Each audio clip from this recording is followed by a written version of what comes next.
सबैजना नमस्कार। एसक्यूएल सिरिजमा आज म तपाईहरुलाई इजनल फंक्सनको बारेमा बताउन गइरहेको छु। मैले अब केही ट्युटोरियलमा तपाईको एसक्यूएल सर्भर युज गर्दाखेरि तपाईको म्याक्सिमम युज हुने बिल्ट इन फंक्सनको बारेमा बताउन गइरहेको छु।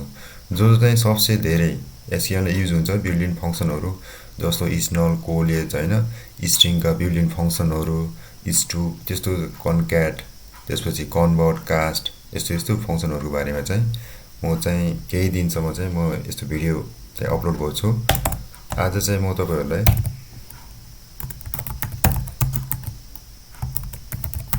इजनल फंक्सनको बारेमा बताउँछु। कृपया भिडियो कस्तो लागिरहेको छ सल्लाह सुझाव दिन नभुल्नु होला। लाइक कमेन्ट सब्स्क्राइब पनि गरिदिनु नभुल्नु होला। अनि तपाईको साथी सर्कलमा कुनै पनि साथीहरुले एसक्यूएल सिक्दै हुनुहुन्छ भनेपछि सिक्न खोज्नु भएको छ भनेपछि कृपया भिडियो चाहिँ शेयर गरिदिनु होला। इजनल फंक्सन भनेको तपाईको इजनल भ्यालिडेट गर्नको लागि अथवा कुनै एउटा भ्यालु छ त्यसलाई कुनै अर्को भ्यालुले रिप्लेस गर्नको लागि चाहिँ हामीले के गर्छौं इजनल फंक्सन युज गर्छौं। अब यसको सिन्ट्याक्स भनेको इजनल भन्ने चाहिँ हाम्रो किवर्ड हुन्छ एसक्यूएल किवर्ड। यसमा इजनल किवर्ड युज गरेर हामीले चाहिँ इजनललाई ह्यान्डल गर्न सक्छौं। यसमा के हुन्छ एक्सप्रेसन हुन्छ अनि रिप्लेस भ्यालु हुन्छ।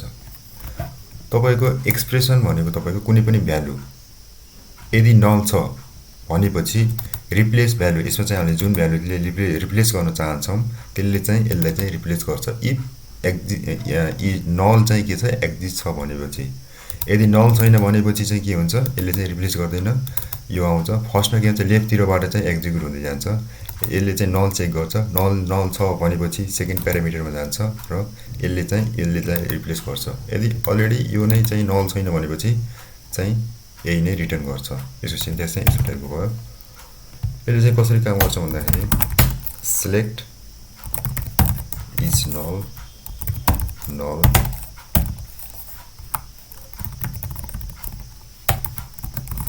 replace value as name।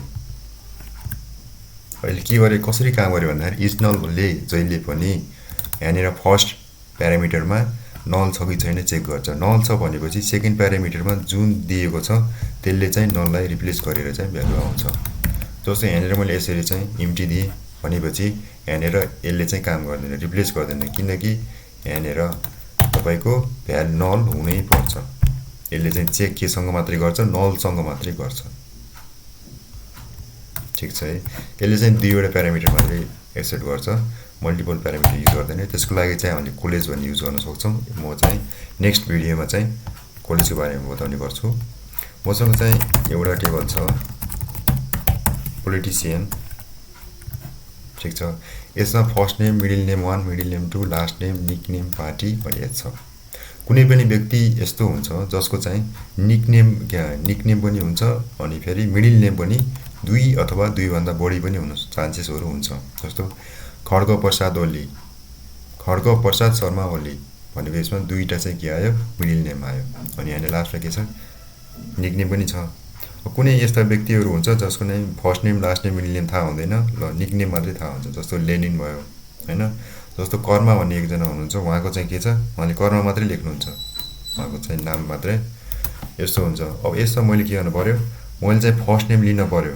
यदि फर्स्ट नेम नल छ भनेपछि कहाँ आउनु पर्यो निकनेमबाट आउनु पर्यो। त्यस्तो कन्डिसनमा के गर्नु पर्यो इजनल चेक गर्नु पर्यो अनि फर्स्ट नेम यदि फर्स्ट नेम नल छ भनेपछि के गर्नु पर्यो निकनेमबाट आउनु पर्यो। ठीक छ। अब यसमा कसरी काम गरे तपाईले बुझिसक्नु भयो होला। पोलिटिशियन छ पोलिटिशियनमा के हुन्छ हामीले चाहिँ के गरेका छौं फर्स्ट नेम फर्स्ट एक्सप्रेसनमा राखेका छौं। फर्स्ट नेम भनेको यो भयो। यसले चाहिँ फर्स्टमा फर्स्ट रोमा आउँछ यहाँनिर इजनल चेक गर्छ नल छ छैन भनेपछि यसलाई नै रिटर्न गर्छ। त्यो सेकेन्डमा आउँछ यसमा छ छैन यसले चाहिँ हरेक पटक लुप के गर्छ यसले चाहिँ चेक गर्छ। 7 नम्बर रोमा आएर के गर्छ यसले नल चेक गर्छ। इफ नल एक्जिस्ट छ त छ भनेपछि यसले चाहिँ हामीले के गरेछ केले रिप्लेस गरेको छ निकनेम।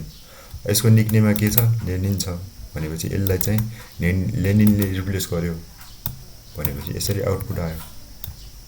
ठीक छ। इजनलले चाहिँ यसरी काम गर्छ। इजनल भनेको तपाईको एसक्यूएल युज गर्दा म्याक्सिमम ठाउँमा युज हुने भनेको इजनल। धेरै ठाउँमा चाहिँ हामीले चाहिँ इजनल ह्यान्डल गर्नुपर्ने हुन्छ। त्यस्तो कन्डिसनमा हामीले चाहिँ इजनल चेक गर्नुपर्ने हुन्छ। र यो भनेको नर्मल एसक्यूएल डेटाबेस सिक्नेहरू जुन चाहिँ हुनुहुन्छ उहाँले चाहिँ सिक्नै पर्ने हुन्छ।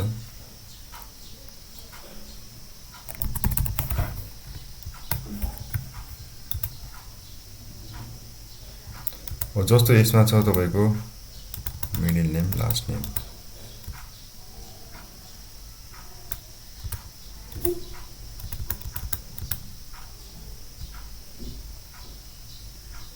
जस्तो यहाँनिर लास्ट नेम छ है, यो चाहिँ फर्स्ट नेम भयो, यहाँनिर तपाईको छ लास्ट नेम। लास्ट नेम तपाईको लास्ट नेम पनि कुनै कुनै चाहिँ नेमको के छ लास्ट नेम चाहिँ नल छ भनेपछि यसलाई हामीले चाहिँ आफूले चाहेको कुनै पनि भ्यालु पनि दिन सक्छौं हैन। अथवा हामीले चाहिँ यसरी नट अ भ्यालु भनेर चाहिँ तपाईको यसलाई चाहिँ भ्यालिडेट गर्न सक्छौं। यसरी चाहिँ नल भेट्छ भनेपछि यसले चाहिँ रिप्लेस गर्छ। इजनलले चाहिँ यसरी काम गर्छ। तपाईले बुझिसक्नु भयो होला।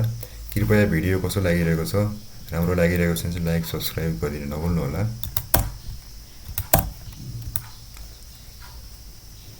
आजलाई यति नै, शुभ दिन।